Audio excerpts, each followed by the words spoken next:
May 1994. 4 years after his release from prison, Nelson Mandela stands before his nation as South Africa's first democratically elected president. But beneath the hope surrounding his rise, the remnants of decades of apartheid are dangerously smoldering. His country, still divided, is on the brink of implosion. In 20 months of increased South African racial violence, more than 750 people have been killed. There were an awful lot of right-wingers who were threatening war, who were organizing for war. Former soldiers, armed to the teeth, they were fighting to preserve white rule. It was the worst possible tension you can get between black and white people. No one will silence the white nation.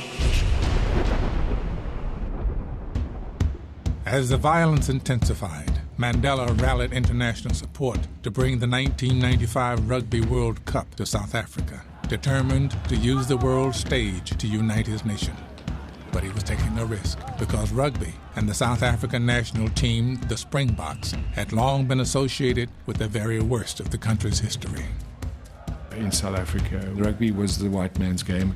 I hated rugby, I hated those ones who were playing rugby, and I hated the Springboks even more. Rugby is a sport of brute force, and as such, rugby in many ways symbolized apartheid oppression with which black people were being kept down. But now the man called Madiba by his followers was set on making peace with his former oppressors. He would become a rugby fan, but convincing black South Africans to stand behind the long-hated Springboks would not be easy. You see this cup that I'm wearing? I ask you all to stand behind them because they are our pride. Here is the man wanting us to reconcile with these brutish people who have humiliated us for ages in our own country. I wasn't going to be persuaded even by the great Madiba to support the Springboks. As the World Cup approached, Mandela repeated his message of one team, one country in townships and villages across South Africa. Moved by Mandela's support, the Springbok players visited the Robben Island prison, where Mandela had been jailed for nearly 3 decades. You go to the cell and you realize he sat here for how many years? And I remember James Small standing in the corner and there were tears running down his cheeks. It was quite amazing to experience just for a few moments what a man experienced for a lifetime. You didn't really understand how big this whole thing was until we saw that. That also made us realize that, what we were doing was a little bit more than just playing a game. That's the end of the game. Well, who would have believed that South Africa would beat Australia, world champions? The underdog Springboks, newly inspired, began a magical run through the tournament. And that's it. South Africa have beaten France in this World Cup semi-final.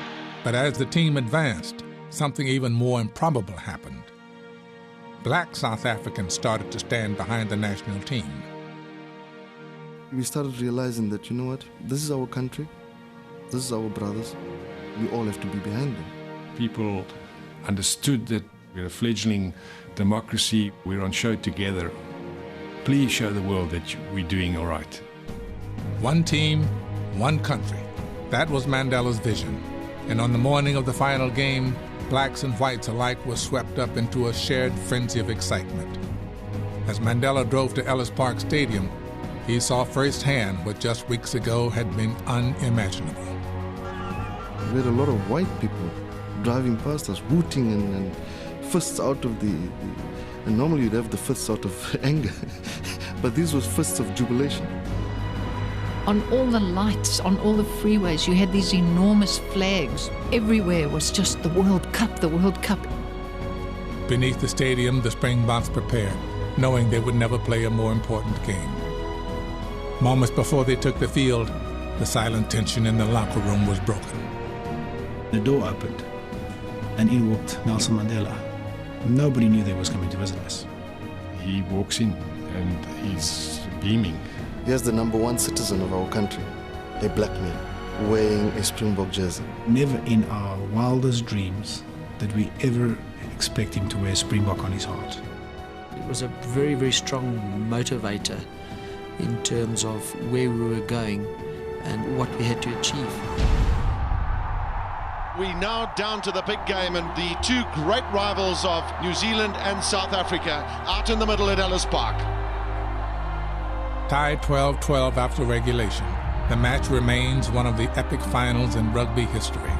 As play headed to overtime, Mandela sat in the president's box, his great experiment hanging in the balance. Van der Westhuizen, Stransky looks for the drop. Has he got it? Yes, it's over. That is it. The final whistle then. South Africa win this Rugby World Cup final. And what a dramatic finish for the host country.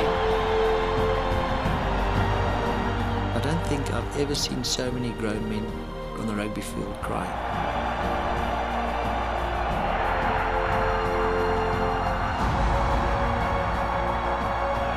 After the win, Nelson Mandela, wearing the symbol of his former enemies, prepared to step onto the field. The crowd just went wild. It was like a volcano erupting.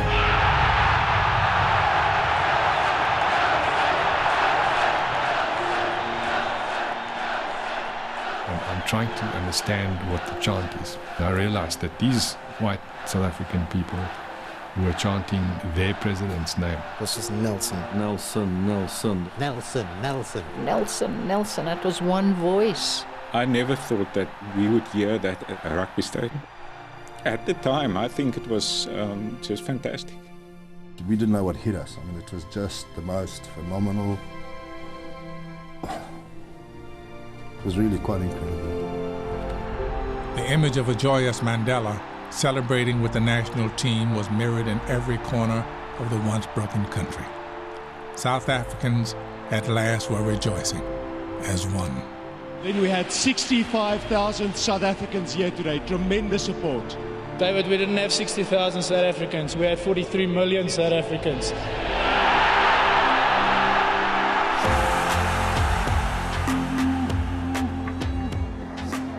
It was freedom all over. The moment that the cup was handed over to Madiba, I told myself, these are people that I have to build this country together. There's one South Africa. All my hatred is going to gain me absolutely nothing.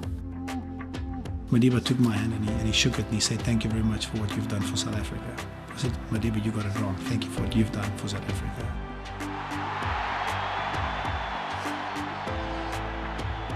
I think it was great vision from the man to have used that opportunity to make us see each other as human beings. This is our South Africa.